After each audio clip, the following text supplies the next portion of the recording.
সম্পর্কে বলেন বিসমিল্লাহির রহমানির রহিম ইয়াসআলুনাকা আনিল খামরি ওয়াল মাইসির কুল ফীহিমা ইসমুন কাবীর ওয়া মানাফিউ লিন-নাস ওয়া ইসমুহুমা আকবারু মিন নাফঈহিমা।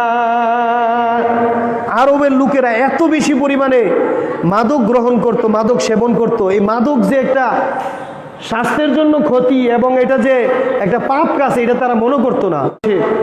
প্রিয় উপস্থিতি, এই মাদকের কথাও ইসলামে কয়েক জায়গায় মাদকের কথা এসেছে। পবিত্র কোরআন মাজিদে সূরা বাকারার মধ্যে যদি দেখেন, সূরা বাকারার 229 নং আয়াতে আল্লাহ সুবহানাহু তাআলা মাদকের কথা বলেছেন।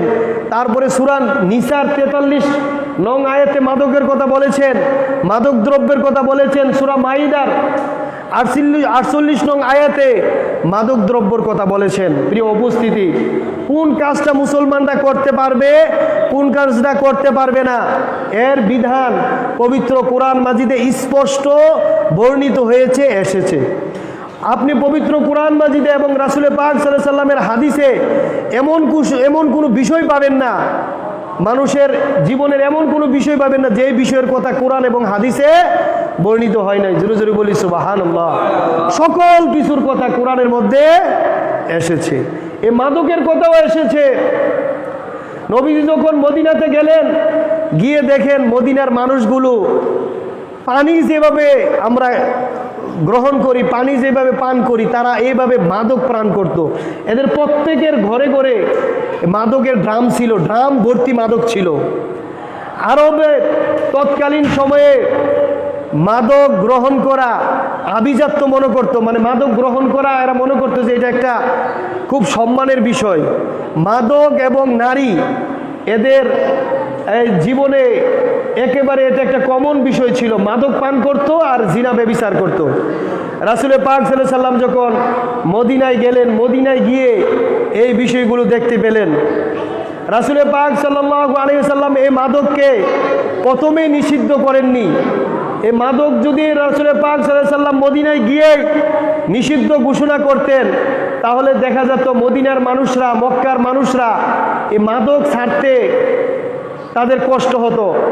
এই জন্য রাসূল পাক সাল্লাল্লাহু আলাইহি সাল্লাম মদিনায় গিয়ে মানুষ নবীজিকে মাদক সম্পর্কে জিজ্ঞাসা করতেছে যে, হে রাসূল, মাদক এবং জুয়া এগুলো আপনার মাদক পান করা যাবে কিনা, জুয়া খেলা যাবে কিনা, জুয়া খেলা যাবে না কিনা, এই বিষয়ে রাসূল পাক সাল্লাল্লাহু আলাইহি সাল্লামকে মদিনাতে যখন গেলেন প্রশ্ন করলেন। তো নবীজিকে প্রশ্ন করার সাথে সাথেই আল্লাহ তাআলা আসমান থেকে কোরআন নাজিল করলেন, কোরআনের আয়াত নাজিল করলেন।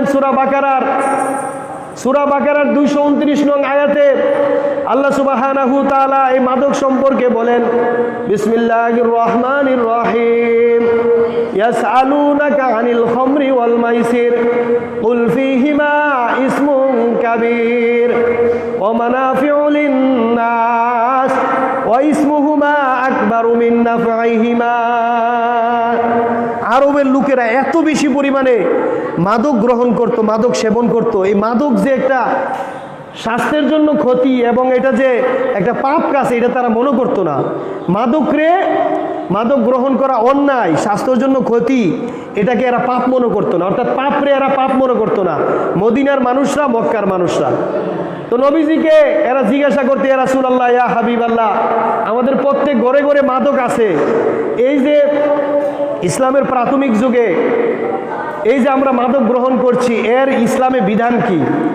তখন কোরআনের আয়াত নাজিল হলো। রাসূল পাক সাল্লাল্লাহু আলাইহি সাল্লাম মাদক সম্পর্কে বলেন ইয়াসআলুনাকা আনিল খামরি ওয়াল মাইসির কুল ফীহিমা ইসমুন কাবীর। মদ এবং জুয়া এটা মানব জাতির জন্য ইসলামে মারাত্মক ক্ষতি রয়েছে। নবীজি এদেরকে বললেন যে তোমরা যে মাদক গ্রহণ করো, জুয়া খেলছো, মদিনার লোকেরা বলছেন তোমরা যে মাদক গ্রহণ করছো, জুয়া খেলছো, এর মধ্যে তোমাদের মারাত্মক ক্ষতি আছে। তারপরে বললেন ও মানাফিউ লিন-নাস, মারাত্মক যেমনিভাবে ক্ষতি আছে, এই মাদক গ্রহণ করলে, জুয়া খেললে কিছু উপকারিতাও আছে। এই যে মদ খাচ্ছে, মদের মধ্যে কিছু উপকারিতাও আছে। আল্লাহ তাআলা পবিত্র কোরআন মাজিদে বলেছেন যে তোমরা মদ গ্রহণ করছো, জুয়া খেলছো, এই দুইটা জিনিস তোমাদের জন্য অনেক ক্ষতিকর, কিন্তু এর মধ্যে কিছু উপকারিতা আছে। ওয়াইসমুহুমা আকবারু মিন নাফইহিমা, তবে তোমাদের এই দুইটা জিনিস গ্রহণ করার মধ্যে উপকারের চেয়ে ক্ষতিই বেশি। মাদক গ্রহণ করা, জুয়া খেলা, এর মধ্যে যেই পরিমাণে উপকার আছে এর মধ্যে ক্ষতির দিকই কি বেশি। আল্লাহ তাআলা সূরা বাকারার মধ্যে স্পষ্ট করে এই কথাগুলো বলেছেন। মাদক কি? মাদক দ্রব্য কি? মাদক দ্রব্য কি? মাদক দ্রব্য হচ্ছে ইসলামী শরিয়াতে ফিকা শাস্ত্রে এসেছে, মাদক হচ্ছে যেই সমস্ত প্রাকৃতিক দ্রব্য অথবা রাসায়নিক দ্রব্য গ্রহণ করার ফলে মানুষের মনের অনুভূতি, চিন্তা চেতনা স্বাভাবিক অবস্থা থেকে অস্বাভাবিক অবস্থায় রূপান্তরিত হয়, অর্থাৎ মানুষের মন মানসিকতার পরিবর্তন ঘটে। সেই সমস্ত দ্রব্যগুলোকেই মাদক বলা হয়। যেই সমস্ত খাবার গ্রহণ করলে, যেই সমস্ত দ্রব্য গ্রহণ করলে, প্রাকৃতিক দ্রব্য অথবা রাসায়নিক দ্রব্য আপনি যখন খাবেন, খাওয়ার ফলে আপনার মনের অনুভূতি, চিন্তা চেতনা স্বাভাবিক অবস্থা থেকে অস্বাভাবিক অবস্থায় রূপান্তরিত হবে। অর্থাৎ যেই সমস্ত খাবার খেলে, যেই সমস্ত দ্রব্য গ্রহণ করলে আপনার মন মানসিকতার পরিবর্তন ঘটে, সেটাকেই মাদক দ্রব্য বলা হয়। অর্থাৎ মাদক দ্রব্য এমন একটা জিনিস, যেই জিনিসটা খেলে আপনার যে স্বাভাবিক একটা চিন্তা চেতনা, স্বাভাবিক একটা বুদ্ধি, জ্ঞান বুদ্ধি, এটা লোপ পাবে।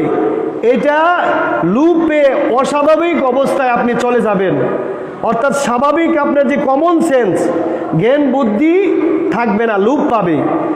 এই সমস্ত খাবার, যে সমস্ত খাবার খেলে আপনার বিবেক বিকৃত হয়, আপনার মন মানসিকতা চেঞ্জ হয়ে যায়, স্বাভাবিক মন মানসিকতা চেঞ্জ হয়ে যায়, পরিবর্তন হয়ে যায়, ওই সমস্ত খাবারগুলোকে, ওই সমস্ত দ্রব্যগুলোকেই ইসলামের পরিভাষায় মাদক বলা হয়। আমরা মনে করি যে মাদক মানে একটা নির্দিষ্ট মদের নাম, না। মাদক শব্দের অর্থ হচ্ছে নেশা জাতীয় দ্রব্য। মাদক শব্দ মানে কি? নেশা জাতীয় দ্রব্য। এটা যে কোনো খাবার খেলে আপনার যদি আপনার স্বাভাবিক বিবেক বুদ্ধি লোপ পায়, আপনার মনের অনুভূতি স্বাভাবিক, যে একটা আমরা মনের অনুভূতি স্বাভাবিক চিন্তা চেতনা যদি পরিবর্তন হয়ে অস্বাভাবিক হয়ে যায়, তাহলে সেটাই মাদক দ্রব্য। এটা মদ হতে পারে, বিয়ার হতে পারে, হুস্কি হতে পারে, গাঁজা হতে পারে, ফেন্সিডাইল হতে পারে, যে কোনো খাবার খাওয়ার পরে যদি আপনার বিবেক যদি পরিবর্তন হয়ে যায়, স্বাভাবিক থেকে অস্বাভাবিক হয়ে যায়, তাহলে এটা ইসলামিক দৃষ্টিতে এটাকে মাদক বলা হয়েছে। যেমন হাদিস শরীফের মধ্যে এসেছে, মাদক হচ্ছে ওই জিনিস, আল খমরু মা খমার আল আকলু। আল খমরু, মাদক হচ্ছে ওই জিনিস, মা খমার আল আকলু, যেই জিনিস গ্রহণ করলে মাল আকলু, আকল মানে জ্ঞান বুদ্ধি লোপ পায়। মাদক দ্রব্য আপনি যখন গ্রহণ করবেন তখন আপনার যে আকল আছে না, স্বাভাবিক জ্ঞান বুদ্ধি, এটা আর স্বাভাবিক থাকবে না, এটা অস্বাভাবিক হয়ে যাবে। তো এই সমস্ত জিনিসকে ইসলামের দৃষ্টিতে মাদক বলা হয়েছে। রাসূল পাক সাল্লাল্লাহু আলাইহি সাল্লাম সহিহ মুসলিমে বলেন, কুল্লু মুস্কিরিন খমরু ও কুল্লু খমরিন হারামুন। কুল্লু মুস্কিরিন, সমস্ত নেশা জাতীয় দ্রব্য হচ্ছে খমর মানে মাদক। যে কোনো খাবার যদি আপনি গ্রহণ করেন, এটা যদি নেশা জাতীয় হয়, ইসলামের পরিভাষায় এটাকে খমর বলা হয়েছে। খমর মানে মদ বলা হয়েছে। অকুল্ল খমরিন হারামুন, আর যত মাদক দ্রব্য আছে সমস্ত মাদক দ্রব্যকে ইসলাম হারাম করেছেন, নিষিদ্ধ করেছেন। আমার প্রিয় বাবারা, ভাইয়েরা, তাহলে আমরা এই হাদিসের মাধ্যমে বুঝতে পারলাম যে সমস্ত খাবার গ্রহণ করলে আপনার বিবেক আপনার পরিবর্তন হয়ে যায়, আপনার চিন্তা চেতনা পরিবর্তন হয়ে যায়, আপনি স্বাভাবিক থেকে অস্বাভাবিক হয়ে যান, যে সমস্ত খাবার গ্রহণ করলে সেই সমস্ত খাবারই হচ্ছে মাদক। এই মাদক দ্রব্যকে, নেশা জাতীয় দ্রব্যকে প্রধানত দুই ভাগে ভাগ করা হয়েছে। মাদক দ্রব্য, প্রথম ধরনের মাদক দ্রব্য হচ্ছে রাসায়নিক মাদক দ্রব্য, আর দ্বিতীয় নম্বরের আপনার মাদক দ্রব্য হচ্ছে প্রাকৃতিক মাদক দ্রব্য। রাসায়নিক মাদক দ্রব্যগুলোর মধ্যে আছে আপনার ইয়াবা ট্যাবলেট, তারপর হচ্ছে ফেন্সিডাইল, হুস্কি, তারপরে হচ্ছে আপনার সীসা, ভায়াগ্রা, টায়াগ্রা, এই সমস্ত সিন্ডুফিলিন, এই সমস্ত রাসায়নিক দ্রব্যকে বলা হয় রাসায়নিক মাদক দ্রব্য। এই সমস্ত বিষয়গুলোকে কেমিক্যালের মাধ্যমে, বিষাক্ত কেমিক্যালের মাধ্যমে যে সমস্ত মাদক তৈরি করা হয়, ওই সমস্ত মাদক দ্রব্যকে বলা হয় রাসায়নিক মাদক দ্রব্য। আর প্রাকৃতিক মাদক দ্রব্য হচ্ছে যেই সমস্ত মাদক দ্রব্য জমিন থেকে উৎপন্ন হয়, জমিন থেকে আপনার মাটি ভেদ করে হয়, সেই সমস্ত মাদক দ্রব্যকে প্রাকৃতিক মাদক দ্রব্য বলা হয়। প্রাকৃতিক মাদক দ্রব্যগুলোর মধ্যে হচ্ছে আপনার গাঁজা। এই গাঁজা কোথার থেকে হয়? গাঁজা কি আসমান থেকে হয়? মাটির থেকে হয়। তারপরে আপনার পপি চাষ, পপি বাংলাদেশের পার্বত্য চট্টগ্রাম এলাকায়, পাহাড়ি এলাকার মধ্যে পপি চাষ করা হয়। কিছুদিন পূর্বে দেখেছি সেনাবাহিনীর একটা টিম এই পার্বত্য চট্টগ্রাম এলাকায় তারা অপারেশন চালিয়েছিল। এই পার্বত্য চট্টগ্রামের বিশাল বড় বড় পাহাড়ি এলাকায়, যেখানে মানুষের যাতায়াত কম, সেই সমস্ত এলাকাতে আফিম চাষ করা হয়। প্রিয় উপস্থিতি, তাহলে প্রাকৃতিক মাদক হচ্ছে দুই ধরনের, একটা হচ্ছে রাসায়নিক মাদক দ্রব্য, কেমিক্যাল যুক্ত মাদক দ্রব্য, আরেকটা মাদক দ্রব্য হচ্ছে যেটা প্রাকৃতিক, যেটা জমি থেকে হয়।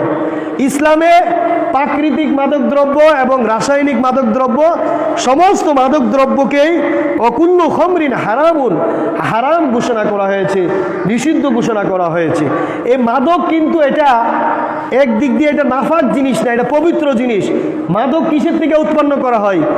মাদক আঙ্গুরের জুস থেকে, আঙ্গুরের জুস থেকে, কিশমিশ থেকে মাদককে একটা নির্দিষ্ট, এই আঙ্গুরকে, কিশমিশকে নির্দিষ্ট একটা তাপমাত্রায় রাখার পরে, কিছুদিন রাখার পরে এটা আস্তে আস্তে মাদকে পরিণত হয়। তারপর আরেক ধরনের মাদক হচ্ছে খেজুর থেকে উৎপাদন করা হয়। মাদক কিসের থেকে উৎপাদন করা হয়?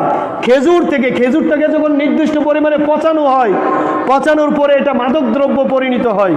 প্রিয় উপস্থিতি, মাদকের যে উপাদান এগুলো কিন্তু হারাম, এগুলো কিন্তু হালাল, কিন্তু এই জিনিসটা যখন আপনার নেশা সৃষ্টি করবে, যখন এই মাদক দ্রব্যটা গ্রহণ করার পরে আপনার মস্তিষ্ক বিকৃত হয়ে যাবে, আল খমরু মা খমার আল আকলু, আপনার স্বাভাবিক চিন্তা চেতনা লোপ পাবে, তখন এটা মাদক দ্রব্য পরিণত হয়ে যায়।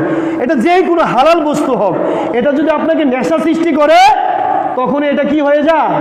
মাদক দ্রব্য হয়ে যায়। নেশা সৃষ্টি করলে এটা আপনার মাদক দ্রব্য হয়ে যায়। আমার প্রিয় বাবারা ভাইয়েরা, এই মাদক দ্রব্য সম্পর্কে পবিত্র কোরআন মাজিদে অসংখ্য জায়গায় আপনার কোরআনের আয়াত নাজিল হয়েছে। এই মাদক দ্রব্যের কিছু উপকারিতাও আছে। পবিত্র কোরআন মাজিদে এসেছে ওমানাফিউল লিন্নাস, মানুষের জন্য মাদক দ্রব্য গ্রহণ করলে কিছু কি আছে? উপকারিতা আছে। আল্লাহ সুবহানাহু ওয়া তাআলা এর পরের আয়াতে বলতেছেন ওমানাফিউল লিন্নাসি ওয়া ইসমুহুমা আকবারু মিন নাফইহিমা, মাদক দ্রব্য গ্রহণ করলে মানব জাতির জন্য যে পরিমাণে উপকার হয়, উপকারের চেয়েও এর ক্ষতির পরিমাণ বেশি। মাদক দ্রব্য গ্রহণ করলে উপকারের চেয়ে ক্ষতির সংখ্যা কি বেশি? উপকার কি? আল্লাহ পবিত্র কোরআন মাজিদে নিজে বলেছেন ওমানাফিউল লিন্নাস, এই মাদক দ্রব্য গ্রহণ করলে মানুষের উপকারিতা আছে। এক নম্বর উপকারিতা হচ্ছে, আপনি যদি মাদক দ্রব্য গ্রহণ করেন, মুহূর্তের মধ্যে আপনার যদি হাইপার টেনশন থাকে, হাইপার টেনশন, আপনি খুব টেনশনে ভুগতেছেন, মুহূর্তের মধ্যেই মাদক দ্রব্য গ্রহণ করলে, আপনি যদি হুস্কি খান, মাদকের মধ্যে সবচেয়ে দামি মাদক যেটা হুস্কি, এটাকে বলা হয়, এটা যদি খান, মুহূর্তের মধ্যে আপনার যত টেনশন আছে, যত ডিপ্রেশন আছে, যত মানসিকভাবে আপনি ভেঙে পড়েছেন, মাদক গ্রহণ করলে সব দুশ্চিন্তা কি হয়ে যায়? দূর হয়ে যায়। এটা হচ্ছে মাদক গ্রহণ করলে প্রথম নম্বর উপকারিতা হচ্ছে সমস্ত দুশ্চিন্তা, টেনশন দূর হয়ে যায়। দেখবেন আপনারা যারা খুনি, যারা মানুষকে খুন করেছে, মানুষ কিছুক্ষণ আগে তরবারি দিয়ে মানুষের শরীর থেকে মাথা আলাদা করে ফেলছে, অথবা মানুষের বুড়ির ভিতরে ছুরি ঢুকিয়ে দিয়েছে, এই সমস্ত যারা দাগি খুনি আছে, খুনি সন্ত্রাসী, এরা খুন করে দেখবেন কি করে? খুন করে কি খুন করার পরে মাদক গ্রহণ করে। মাদক কেন গ্রহণ করে? এই যে সে মানুষকে খুন করেছে, তার ভিতরে একটা মানসিক অস্থিরতা আছে না নাই? একটা মানুষকে খুন করলে স্বাভাবিক একটা মানসিক কি থাকে? অস্থিরতা থাকে। যখন এই মাদক গ্রহণ করে তখন সমস্ত দুশ্চিন্তা কি হয়ে যায়, দূর হয়ে যায়। তো মাদকের 1 নম্বর উপকারিতা হচ্ছে আপনার অস্থিরতা, মানসিক টেনশন দূর হয়। 2 নম্বর হচ্ছে মাদক গ্রহণ করলে আপনার শরীরের তাপমাত্রা বৃদ্ধি পায়। 3 নম্বর হচ্ছে মাদক গ্রহণ করলে আপনার যৌন উত্তেজনা বৃদ্ধি পায়। 3 নম্বরে মাদকের উপকারিতা হচ্ছে যৌন উত্তেজনা, যৌন কামভাব বৃদ্ধি পায়। এই মাদক গ্রহণ করলে 3টা উপকার। কিন্তু আল্লাহ তাআলা ওয়াইসমুহুমা আকবারু মিন নাফআইহিমা, এই 3টা উপকারের কথা বলেছেন যে এই 3টা উপকারের চেয়ে মাদক যদি তোমরা গ্রহণ করো তার চেয়ে বেশি বেশি গুণে তোমাদের অপকার হয়, তোমাদের ক্ষতিও হয়ে যায়, তোমাদের অজান্তে ক্ষতি হয়ে যায়। আমার প্রিয় বাবারা ভাইয়েরা, কি ক্ষতি হয়? 1 নম্বর, যারা মাদক ব্যবসার সাথে রিলেটেড, মাদকের সাথে যারা রিলেটেড, 1 নম্বর তারা চুরাই চালানকে উদ্বুদ্ধ করে। চুরাই চালান দেখবেন এই মাদক কারবারি, কিন্তু চুরা কারবারি এরা বেশিরভাগই চুরা কারবারি হয়। কারণ বাংলাদেশে মাদকের ব্যবসা করা, এক জায়গাতে আরেক জায়গায় স্থানান্তর করা, এটা এখনো বাংলাদেশের সংবিধানে নিষিদ্ধ। এই মাদক যারা কারবারি আছে, 1 নম্বরে দেশের জনগণকে চুরা কারবারি করতে এরা উৎসাহিত করে। 2 নম্বরে মাদকের ক্ষতি হচ্ছে চুরি, যারা মাদক গ্রহণ করে এরা চুরি করে। 2 নম্বরে মাদকের ক্ষতি হচ্ছে ডাকাতি, তারপরে ছিনতাই, চাঁদাবাজি, সন্ত্রাসী, সমাজে অস্থিরতা। এই সব কিছুর মূল কিন্তু মাদকের কারণে সমাজে অস্থিরতা, চুরি, ছিনতাই, ডাকাতি, আপনার দর্শন, ইফটিজিং, এই সমস্ত মন্দ কাজের পিছনে লুকিয়ে আছে মাদক, নেশা জাতীয় দ্রব্য। প্রিয় উপস্থিতি, শুধু তাই নয়, যে ব্যক্তি মাদক গ্রহণ করে, নিয়মিত মাদক দ্রব্য গ্রহণ করে, এর ক্ষতি হচ্ছে তার স্মরণ শক্তি ও মনোযোগ দেওয়ার ক্ষমতা নষ্ট হয়ে যায়। যে ব্যক্তি নিয়মিত মাদক দ্রব্য গ্রহণ করে তার স্মরণ শক্তি এবং মনোযোগ দেওয়ার ক্ষমতা কি হয়ে যায়, নষ্ট হয়ে যায়। 2 নম্বরে, যে ব্যক্তি নিয়মিত মাদক দ্রব্য গ্রহণ করে, 2 নম্বর ক্ষতি হচ্ছে আত্মহত্যার প্রবণতা দেখা দেয়। যে ব্যক্তি মাদক দ্রব্য গ্রহণ করে ওই ব্যক্তি আত্মহত্যা করতে চায়। দেখবেন যারা মাদক দ্রব্য গ্রহণ করে তাদের কাছে এমন মনে যে আমার জীবন তো শেষ, আমি এই দুনিয়াতে বেঁচে লাভ নাই, মানে এরা বারবার আত্মহত্যা করতেছে। এটা গবেষণার মধ্যে এসেছে, আমি কোনো বানিয়ে বলছি না কথাগুলো। তাইলে তো 2 নম্বর ক্ষতি হচ্ছে এরা আত্মহত্যা করতে চায় যারা নিয়মিত মাদক দ্রব্য গ্রহণ করে। 3 নম্বর ক্ষতি হচ্ছে এদের যে যৌন শক্তি, আপনার যারা মাদক সেবনকারী আছে, মাদকে আসক্ত, এদের যৌন শক্তি আল্লাহ তাআলা প্রদত্ত, আপনাকে যৌন শক্তি দিয়েছেন, প্রজন্মের জন্য, সন্তান জন্ম দেওয়ার জন্য আপনাকে ক্ষমতা দিয়েছেন। যারা নিয়মিত মাদক দ্রব্য গ্রহণ করে এদের যৌন ক্ষমতা একেবারে ব্যস্তই হয়ে যায়, একেবারে ধ্বংস হয়ে যায়। 3 নম্বরে হচ্ছে যারা নিয়মিত মাদক দ্রব্য গ্রহণ করে তাদের মধ্যে বন্ধ্যাত্ব দেখা দেয়। নিয়মিত মাদক দ্রব্য গ্রহণ করার ফলে এরা সন্তান জন্ম দেওয়ার মতো আর ক্ষমতা থাকে না, একেবারে সব ধ্বংস হয়ে যায়। তারপরে যারা নিয়মিত মাদক দ্রব্য গ্রহণ করে তাদের 4 নম্বর ক্ষতি হচ্ছে মস্তিষ্কে রক্তক্ষরণ হয়। যারা নিয়মিত মাদক দ্রব্য গ্রহণ করে এদের মস্তিষ্কে কি হয়, রক্তক্ষরণ হয়।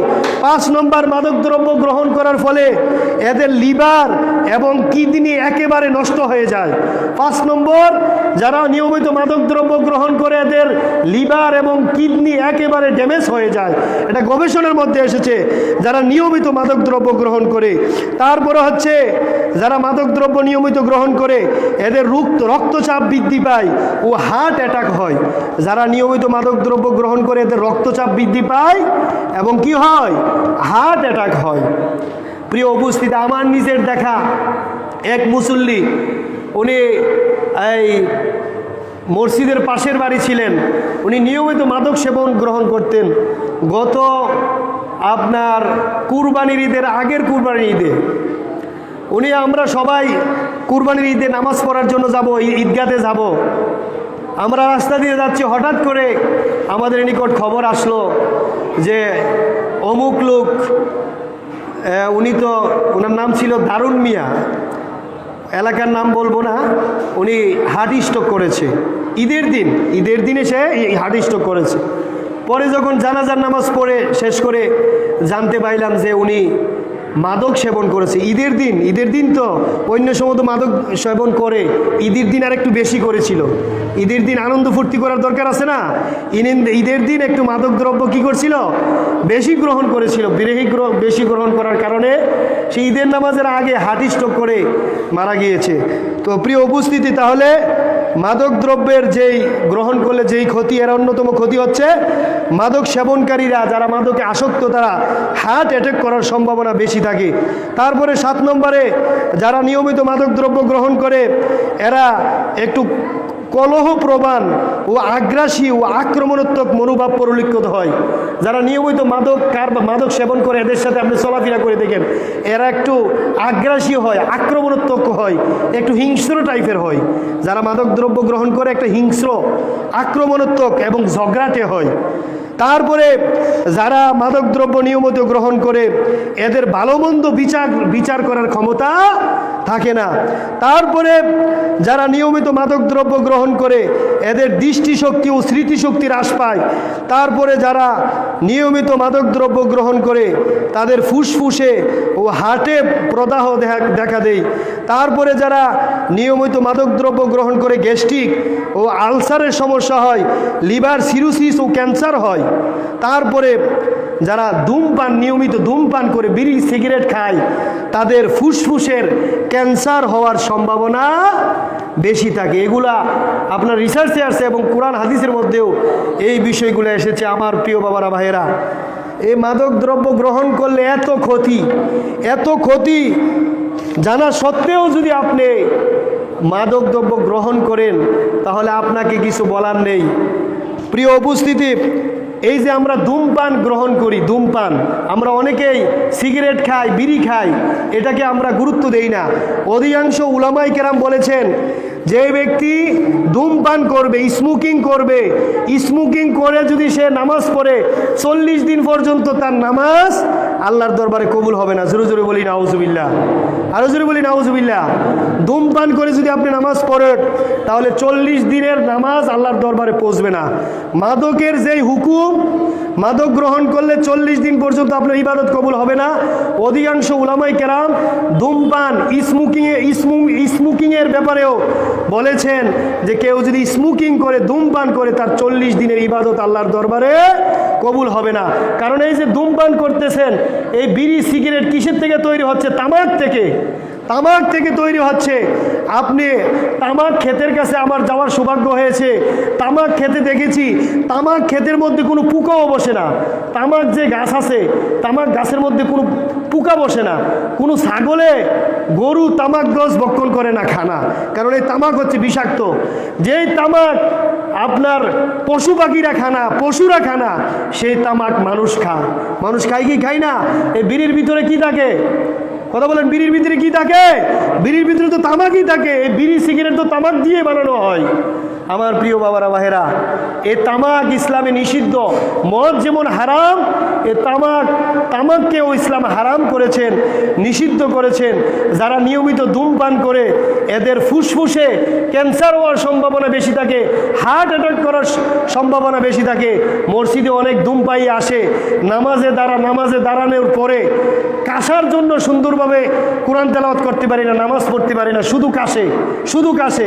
এরকম লোক আছে না নাই? আপনার যারা ধূমপান করে, ধূমপাই, এদের ফুসফুসের সমস্যা হওয়ার সম্ভাবনা বেশি থাকে, আর নামাজে এসে শুধু কাশে, নামাজটাও ঠিক মতো পড়তে পারি না। আমার প্রিয় বাবারা ভাইয়েরা, আপনার একটা খাবারের মধ্যে যদি লেখা থাকে যে এটার মধ্যে এটা বিষ, একটা খাবারের প্যাকেটের উপরে লেখা আছে এটা বিষ, আপনারা জানিয়ে কোনো খাবেন? জেনে শুনে খাবেন।